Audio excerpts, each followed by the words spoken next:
এখন next topic নিউক্লিয়াসের ব্যাপারে পড়ব, ঠিক আছে। The nucleus has a double layered covering called nuclear membrane. নিউক্লিয়াসের মধ্যে ডাবল লেয়ার্ড কভারিং আছে, যেটা হচ্ছে নিউক্লিয়ার মেমব্রেন।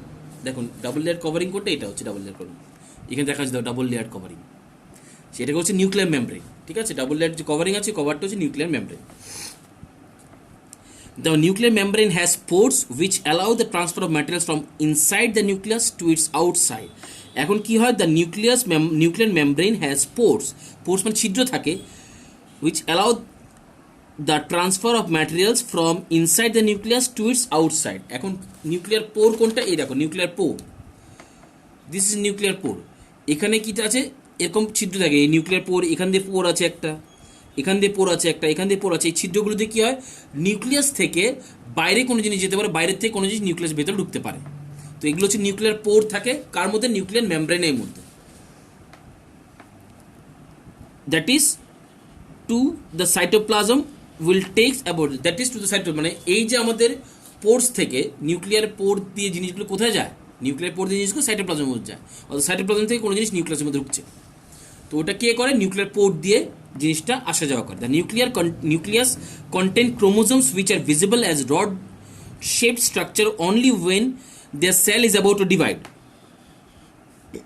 এখন নিউক্লিয়াসের মধ্যে রড শেপ স্ট্রাকচার থেকে, যেটাকে আমরা বলি ক্রোমোজোম বলি, আর এটা কোন সময় দেখা যায়, যখন আমাদের সেল ডিভিশনের সময় আছে তখনই এটাকে দেখা যায়। এখানে দেখানো নেই, এটা আমি এখানে দেখিয়ে দিচ্ছি। দেখো প্রথমে ক্রোমোজোম কীরকম দেখতে হয়, ক্রোমোজোম এরকম দেখতে হবে, এরকম, এটা রড লাইক স্ট্রাকচার। কিন্তু এটা কোন সময় দেখা হবে, দেখা যাবে যখন নাকি আমাদের সেলের রিপ্রোডাকশন, সেল ডিভিশন হওয়ার সময় আমাদের ক্রোমোজোমগুলোকে এরকমভাবে দেখা যাবে। কিন্তু এর আগে কীভাবে দেখা যাবে, এর আগে দেখো এরকম থ্রেড লাইক স্ট্রাকচার প্যাচানো আছে, দিস কল ক্রোমাটিন। এই ক্রোমাটিনের মতো এগুলো দেখতে হবে, যখনই আমাদের সেল ডিভিশন বা সেল রিপ্রোডাকশনের সময় আসছে তখনই কিন্তু এই যে ক্রোমাটিনগুলো এগুলো এরকম শেপ তৈরি করে ফেলে, যখন আমরা এটাকে ক্রোমোজোম বলবো। Chromosomes contain information for inheritance of features from parents to the next generation in the form of DNA.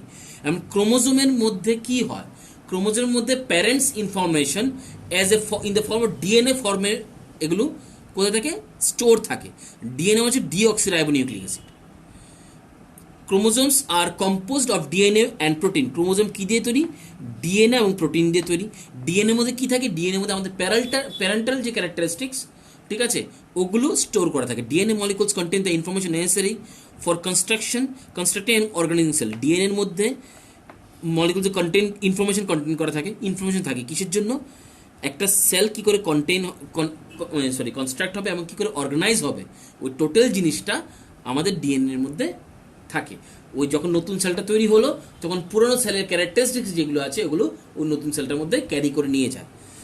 Functional segments DNA R call jeans. R functional segment, এখন ডিএনএর মধ্যে কি ইনফরমেশন থাকে, এখন ডিএনএ থেকে ইনফরমেশনটা নেক্সট সেলের মধ্যে যে ট্রান্সফার করলো, ওই ফাংশনাল ওয়ার্কটা কে করছে, ডিএনএর মধ্যে জিনস থাকে, ওই জিন করে। In a cell which is not dividing, this DNA is present as the part of chromatic material. এই যে প্রথমে বলেছিলাম সেটা কি, in a cell which is not dividing, this DNA is present is a part of chromatin material. যখন নাকি আমাদের সেলগুলো ডিভিশন হয়নি বা সেল ডিভিশনের সময় হয়নি, তখন কিন্তু ক্রোমাটিন কন্ডিশনেই আমাদের এই ক্রোমোজোমগুলো থাকে। ক্রোমাটিন কন্ডিশন, ক্রোমাটিনের মধ্যে ডিএনএ থাকে। যখন সেল ডিভিশন দরকার পড়লো তখন ওই থ্রেড লাইক স্ট্রাকচারগুলো কনভার্ট হয়ে যাবে রড লাইক স্ট্রাকচারে। Chromatin materials is visible as entangled mass of thread-like structure. Whenever the cell is about to divide, the chromatin materials gets organized in the chromosome. যখন এটা পড়েছি, আগেই বলেছি কি করে। এখন কি, the nucleus plays a central role in cellular reproduction. তাহলে নিউক্লিয়াস কী রোল প্লে করে, আমাদের একটা সেন্ট্রাল রোল প্লে করে যখন সেলুলার রিপ্রোডাকশন হয় তখন। The process by which a single cell divides and forms two new cells, সেই প্রসেসটাতে নিউক্লিয়াস সবচেয়ে বড় একটা ভূমিকা পালন করে। It also plays a crucial part along with environment in determining the way of the cell will develop and what form it will exhibit maturity. আরেকটা জিনিস করে, একটা হচ্ছে সেল ডিভিশন কী করে করবে, ওই টোটাল জিনিসটা সে কন্ট্রোল করে। সেকেন্ড হচ্ছে কী করে একটা সেল ডেভেলপড হবে, কোন এনভায়রনমেন্টে কী করে ডেভেলপড হবে, কী করে কাজ করবে, ঠিক আছে, সেই টোটাল যেই পার্টটা সেটা হচ্ছে নিউক্লিয়াসের কাজ। মোট কথা নিউক্লিয়াস হচ্ছে আমাদের ব্রেন, সেলের ব্রেন হচ্ছে nucleus. In some organism like bacteria the nuclear regions of the cell may be poorly defined. এবং কিছু এখন অর্গানিজমস আছে, এখন ইউনিসেলুলার হতে পারে বা মাল্টিসেলুলার হতে পারে। স্পেশালি ইউনিসেলুলারের ক্ষেত্রে কি হয়, আমাদের কি নেই, নিউক্লিয়াস যেটা আছে poorly defined due to the absence of nuclear membrane. এই যে বাইরের যে মেমব্রেনটা থাকে, ওই বাইরের মেমব্রেনটা অনেক সময়, এই যে মেমব্রেনটা অনেক সময় কিছু অর্গানসের মধ্যে থাকে না।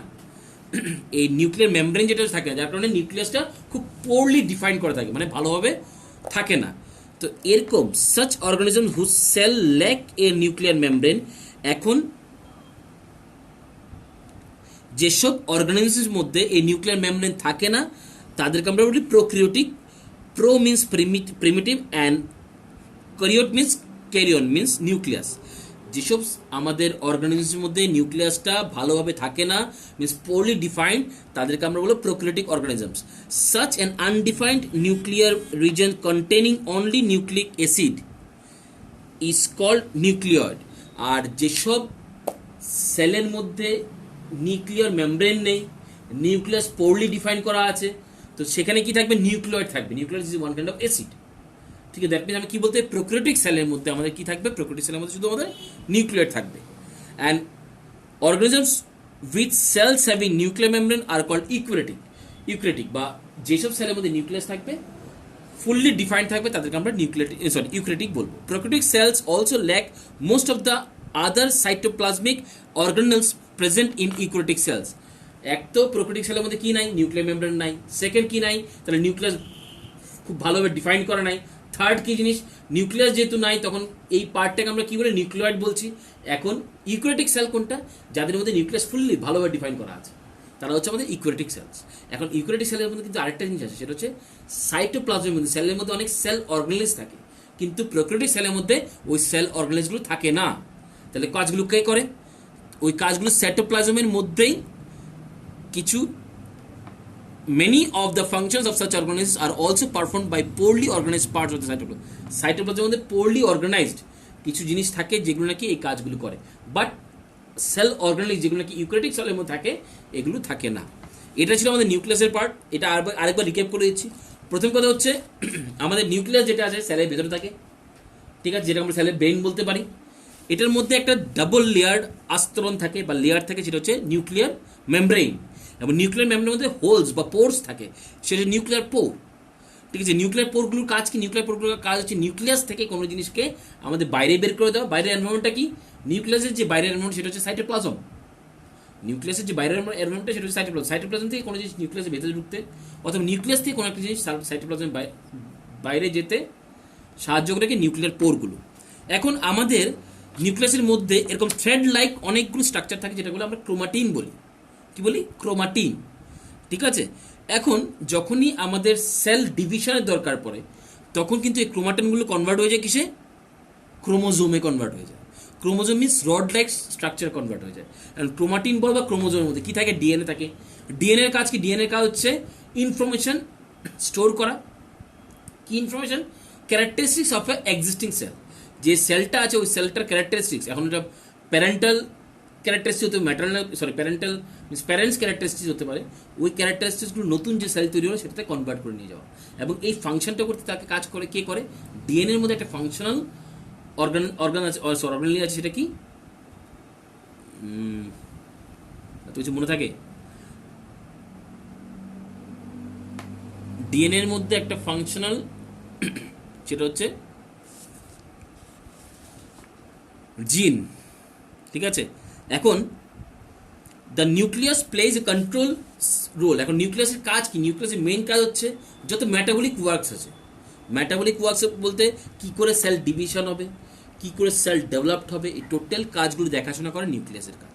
ঠিক আছে, in some organism like bacteria, আবার কিছু কিছু অর্গানিজম আছে যাদের মধ্যে নিউক্লিয়াসটা খুব ভালোভাবে কি না ডিফাইন করে না। কেন ডিফাইন করে না, কারণ তাদের নিউক্লিয়ার মেমব্রেন নেই বলে। এখন নিউক্লিয়ার মেমব্রেন যখন থাকে না, তখন নিউক্লিয়াস ভালোভাবে ডিফাইন করে না, তখন তাদেরকে কি বলে, নিউক্লিয়েড হয়। তো সেই জায়গাটা এক ধরনের অ্যাসিড নিউক্লিয়েড হয়। এবং এই যেসব অর্গানিজমের মধ্যে নিউক্লিয়াস ফুললি গ্রোন না বা ফুললি ডেভেলপড না অথবা পোরলি ডিফাইন করা, তাদেরকে আমরা বলবো prokaryotic organisms. Prokaryotic means primitive, means first প্রথম যে সেলগুলো এগুলো। এরপর নেক্সট কি যাদের যেসব সেলসের মধ্যে আমাদের নিউক্লিয়াস খুব ভালোভাবে ডিফাইন করা আছে সেটা হচ্ছে ইউক্যারিওটিক অর্গানিজমস। এখন প্রোক্যারিওটিক সেল যেগুলো হয় এদের মধ্যে সাইটোপ্লাজমিক অনেক অর্গানিজ থাকে না, যেটা ইউক্যারিওটিকের মধ্যে আছে।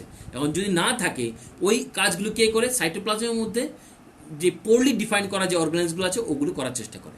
এটা হচ্ছে আমাদের নিউক্লিয়াস, ঠিক আছে। নেক্সট সাইটোপ্লাজমের ব্যাপারে পড়ো পরের টপিকে, পরের ভিডিওতে।